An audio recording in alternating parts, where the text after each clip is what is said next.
අහලා තියෙනවද සොත්ති උපාලි හැදුණු හැටි? මේ තමයි පෝස්ටර් ගහපු පොඩි කොල්ලෙක් ලංකාවේ ලොකුම මැරයා බවට පත් කරපු. හිතා ගන්න බැරි විදිහේ සිද්ධීන් 19කින් සමන්විත වුණු 1988 ජනාධිපතිවරණයේ කතාව. මේ කතාව සිද්ධ වෙන්නේ 1988 අවුරුද්දේ වුණාට කතාවට අදාළ පසුබිම හැදෙන්නේ 1977 අවුරුද්දෙන් පස්සේ ලංකාවේ පළවෙනි විධායක ජනාධිපතිවරයා බවට පත්වෙච්ච ජේ.ආර්. ජයවර්ධන 1982 දීත් ජනාධිපතිවරණයේ ජයග්‍රහණය කරනවා. ඒ අනුව ජේ.ආර්. ජයවර්ධන ජනාධිපතිවරයා දෙවන වරටත් ජනාධිපතිවරයා විදියට පත් වෙනවා. 1988 වෙනකොට ජේ.ආර්. ජනාධිපතිවරයාගේ දෙවන දුර කාලය ඉවර වෙන්න නියමිත වෙලා තියෙනවා. දැන් 1988 දී අලුත් ජනාධිපතිවරයෙක් තෝරාපත් කරගන්න ඡන්දයක් තියන්න ඕනේ. දැන් මේ වෙනකොට ජේ.ආර්. ජයවර්ධන ජනාධිපතිවරයා දෙවරක් ජනාධිපති ධූරය දරලා තිබුණා. ඒ නිසා ඔහුට තුන්වෙනි වතාවට ජනාධිපතිවරණයක් සඳහා ඉදිරිපත් වීමට හැකියාවක් තිබුණේ නැහැ ව්‍යවස්ථාමය වශයෙන්. ඒ නිසා එක්සත් ජාතික පක්ෂය ඇතුළේ හිටපු තව කෙනෙකුට ජනාධිපති අපේක්ෂකත්වයේ දෙන්න තීරණය වුණා. එක්සත් ජාතික පක්ෂයේ පැත්තෙන් මේකට යෝජනා වුණේ එවකට ප්‍රබල අමාත්‍යවරයෙක් බවට පත් වුණු රණසිංහ ප්‍රේමදාස අමාත්‍යවරයාගේ නම.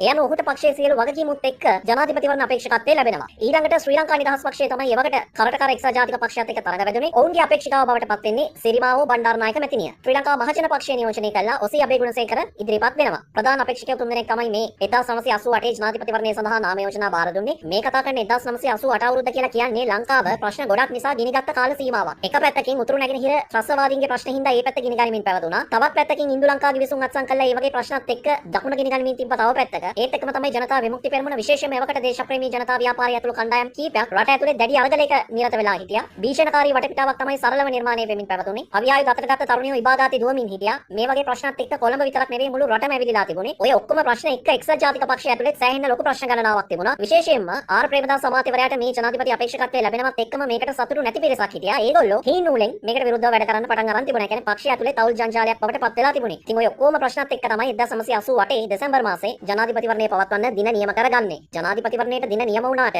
ඊළඟ ප්‍රශ්නේ බවට පත් උනේ අපේක්ෂකයන්ට ඒගොල්ලන්ගේ මැතිවරණ ව්‍යාපාරය එහෙම නැත්නම් කැම්පේන් එක පටන් ගන්න විදිය සුදුසු වාතාවරණයක් රට ඇතුලේ තිබුණේ නැහැ. එහෙන් දකුණේ ප්‍රශ්න මෙහෙන් උතුරේ ප්‍රශ්න මෙහෙන් තරුණයෝ ආයුධ අරගෙන තැන් තැන් වල යනවා. එක තුණ්ඩු කැලකින් ගෙවල් වල ලයිට් වහනවා, කඩවල් වහනවා. හිටපු ගමන් ඇඳරි නීතිය දානවා. ඔන්න ඔය වගේ ප්‍රශ්න ගණනාවක් එක්ක තමයි මේ 1988 කාලවකවානුවේ ලංකාවේ තිබුණේ. කොටින්ම කිව්වොත් කවුරුත් අවේලාවේ එළියට බහින්න බය වෙච්ච කාල සීමාවක් තමයි මේක. කොහොම හරි එක්සත් ජාතික පක්ෂයේ මේ මැතිවරණයට දාලා පළවෙනි රැළිය සංවිධානය කරන්නේ මාතර. දැන් මේක ඉතාම අපහසු කාරණයක් බවට පත් උනේ. මොකද ඒ කාලේ මාතර කියලා කියන්නේ සෑහෙන කැලලි කෝලහල ඇති වෙච්ච කාලවකවානුවක්. විශේෂයෙන්ම ඔය අරගල වලට සම්බන්ධ වෙච්ච තරුණ ප්‍රජාව බොහෝමයක් හිටියේ මේ මාතර කේන්ද්‍ර කරගෙන. කොහොම හරි දැන් ආර් ප්‍රේමදාස අපේක්ෂකතුමාට ඕන වෙනවා තමන්ගේ කැම්පේන් එකට හොඳ කොල්ල ටිකක් බස්සලා මේ කැම්පේන් එක ගොඩ දාගන්න. ඔන්න ඔතනදී තමයි සිරිසේනපුරේ මේ කතාවට මැදිහත් වෙන්නේ. සිරිසේනපුරේ කියලා කියන්නේ එවකට එක්සත් ජාතික පක්ෂයේ හිටපු මහලේකම්වරයා සහ ඔහු එක්සත් ජාතික පක්ෂයේ ප්‍රබල ක්‍රියාකාරකයෙක් සිරිසේනපුරේ. කොහොම හරි එක්සත් ජාතික පක්ෂ කාර්යාලයේ ආර් ප්‍රේමදාස අපේක්ෂකතුමයි සිරිසේනපුරේ මහත්මයයි තරුණ පිරිමි ළමයි කීප දෙනෙකුයි අතර සාකච්ඡාවක් තියෙනවා. දැන් මෙතනදී ආර් ප්‍රේමදාස අපේක්ෂකතුමා කියනවා මට මගේ පළවෙනි රැළිය මාතර තියන්න ඕනි. අපේ ගොඩක්ම විරුද්ධවාදී ඉන්නේ මාතර. ඒ නිසා මාතර මේක හරියට තියාගත්තොත් ඉතුරු දිස්ත්‍රික්ක ගැන බය වෙන්න දෙයක් නැහැ. මාතර වැඩි හරියට කරන්න මට බහැලා වැඩ කරන කොල්ලෝ ටිකක් ඕනි කියලා කියනවා. දැන් මෙතනදී ඇත්තටම ඕනුනේ පෝස්ටර් ගහන්න, කටවුට් ගහන්න, බැනර් ගහන්න, ඒවටත් වැඩිය ලොකු ස්ටේජ් එකක් ගහන්න ඕනි. මේ සියලු දේවල් කරන්න ඕනි. හැබැයි ඒ කාලේ තිබුණු වාතාවරණයත් එක්ක ගේමට ගේමින් ඉන්න චරිතයක් වෙන්නත් ඕනේ. මොකද අර පැත්තෙන් මේ පැත්තෙන් තර්ජන එනකොට වැඩි අකුල් වල දාලා යන කෙනෙක් වෙන්න බැහැ කියන එක ආර් ප්‍රේමදාස අපේක්ෂකවරයා ඍජුව කියන්න පටන් ගත්තා. ඔය රැසීමට ආපු තරුණයෝ අතරේ පොඩ්ඩක් නිකන් කෙට්ටු කොල්ලෙක් ඉඳලා තියෙනවා. මෙයා නැගිටලා කියලා තියෙනවා සර් අපි ලෑස්ති වැඩේ බාර ගන්න කියන කාරණේ. එතකොට තමයි ආර් ප්‍රේමදාස අපේක්ෂකතුමා සහ සිරිසේනපුරේ බලන්නේ කවුද මේ කියලා. මේ තරුණයා කතා කරපු විදියට හැමෝම හැරිලා බැලුවා. එතන හිටපු සිරිසේනපුරේ මේ තරුණයාව අඳුනගත්තා. මේ තමයි පිඩලි උපාලි කියන නමින්. පිඩලි උපාලි කියලා කියන්නේ ඒ කාලේ එක්සත් ජාතික පක්ෂයට බැහැලා වැඩ කරපු චරිතයක්. ඔහු වෘත්තියක් විදියට කලේ කොන්ත්‍රාත් පදනමට ගෙවල් වල තනකොළ අල්ලන එක, තනකොළ කපන එක වගේ වැඩ. අර පිඩලි අල්ලන එක තමයි ඔහු වැඩිපුර කලේ. ඒ නිසා තමයි ඔහුට පිඩලි උපාලි කියන නම පට බැදලා තිබුණේ. ඔහුට ඒක වැඩ කරන තව කීප දෙනෙක් ඉඳලා තිබුණා. මේගොල්ලෝ තමයි මේක කරන්නේ. ඒ අනුව ආර් ප්‍රේමදාස අපේක්ෂකතුමා කියනවා නියමයි. එහෙනම් වැඩේ පටන් ගන්න ඕන දෙයක් තිබුණොත් මට කියනවා කියලා. ප්‍රේමදාස අපේක්ෂකතුමා ඒ ස්ථානින් ඉවත් වෙලා යනවා. පිඩලි උපාලි සහ කොල්ලෝ ටික වැඩේට බහිනවා. මේ ජනාධිපතිවරණය වෙනුවෙන් කරපු පොලිටිකල් කැම්පේන් එක තමයි ලංකාවේ දේශපාලන ඉතිහාසයේ ජනාධිපතිවරණයකදී කරපු විශේෂම ප්‍රචාරක ව්‍යාපාරයේ කැම්පේන් එක බවට පත් වුණේ. ඒකට හේතුව තමයි මේ කැම්පේන් එකේදී ආර් ප්‍රේමදාස අපේක්ෂකතුමා වෙනුවෙන් නිර්මාණය කරන පෝස්ට් එකක්. මේ පෝස්ට් එකේ තියෙන්නේ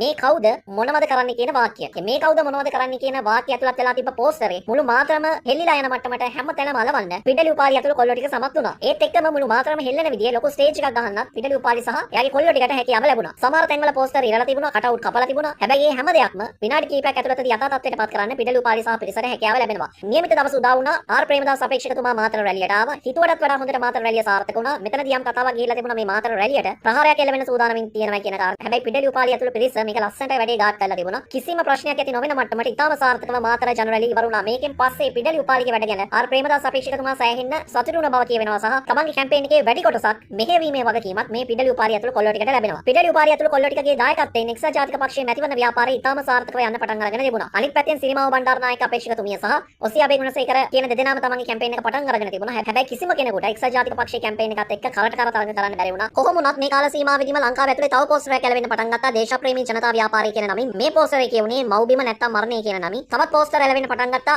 එක්සත් ජාතික පක්ෂයට ඡන්දේ පාවිච්චි කරන්න එපා කියන අනතුරු ඇඟවීමත් එක්ක තවත් සමහරු තර්ජනය කරන්න පටන් ගන්න තිබුණා. එක්සත් ජාතික පක්ෂයට ඡන්දේ දුන්නොත් බලාගෙනයි වගේ කතන්දර කිය. කොහොම වුණත් මේ වගේ තර්ජන ගර්ජන එල්ල වෙච්ච එක්සත් ජාතික පාක්ෂිකයන්ගේ ගෙවල් වලට පිටලි උපාලිය ඇතුළු පිරිස ගිහිල්ලා ඒගොල්ලන්ව දිරිමත් කරලා තියෙනවා. බය වෙන්න එපා. බය නැතුව ඡන්දේ දවසට ගිහිල්ලා UNP එකට කතර ගහලා එන්න මොනාරි ඕන උනොත් අපි ඉන්නවා කියන වගකීම පිටලි උපාලිය ඇතුළු පිරිස එක්සත් ජාතික පාක්ෂිකයන් බහුතරයකගේ ගෙවල් වලට ගිහිල්ලා පිටලි උපාලිය ඇතුළු පිරිස සඳහන් කළ බවට තමයි කියවෙන්නේ. කොහොම හරි 1988 අවුරුද්දේ දෙසැම්බර් මාසයේ 19 වෙනිදා උදා වෙනවා. මේ තමයි ජනාධිපතිවරණයේ දවස. හිතුවට වඩා ඉතාම අඩු ඡන්ද සංඛ්‍යාවක් තමයි හැම පැත්තටම ලැබෙමින් පැවතුනේ. විශේෂයෙන්ම උතුරු නැගෙනහිර ප්‍රදේශවල ඡන්ද භාවිත කිරීමත් සැලකිය යුතු මට්ටමක අඩුවක් තිබුණා. ඒ කාල සීමාවේ උතුරු නැගෙනහිර තිබ්බ වටපිටාවත් එක්ක උතුරේ විතරක් නෙවෙයි දකුණෙත් සෑහෙන අඩු මට්ටමක තමයි ඡන්දේ පාවිච්චි කිරීම තිබුණේ. ලංකාවේ ජනාධිපතිවරණ ඉතිහාසයේ දිහා අරගෙන බැලුවොත් අඩුම ඡන්ද සංඛ්‍යාවක් භාවිත වුණු ජනාධිපතිවරණයක් විදියට තමයි 1988 ජනාධිපතිවරණයේ වාර්තා වෙන්නේ. ඒ තරමට අඩු වෙලාවක් පැවතුණා. ආර් ප්‍රේමදාස ඡන්ද 2569199ක් අරගෙන තිබුණා. සිරිමාව බණ්ඩාරනායක ඡන්ද 2289860ක් අරගෙන තිබුණා. ශ්‍රී ලංකා මහජන පක්ෂයේ නියෝජනය කරපු ඔසී අබේගුණසේකර ඡන්ද 235719කට ආසන්න සංඛ්‍යාවක් අරගෙන තිබුණා. ප්‍රතිශතාත්මකව බැලුවට පස්සේ ප්‍රකාශිත ඡන්ද සංඛ්‍යාව අතරින් 50%කට වඩා වැඩි ඡන්ද ප්‍රතිශතයක් ලබාගෙන ලංකාවේ ඊළඟ ජනාධිපතිවරයා බවට පත් වෙන්න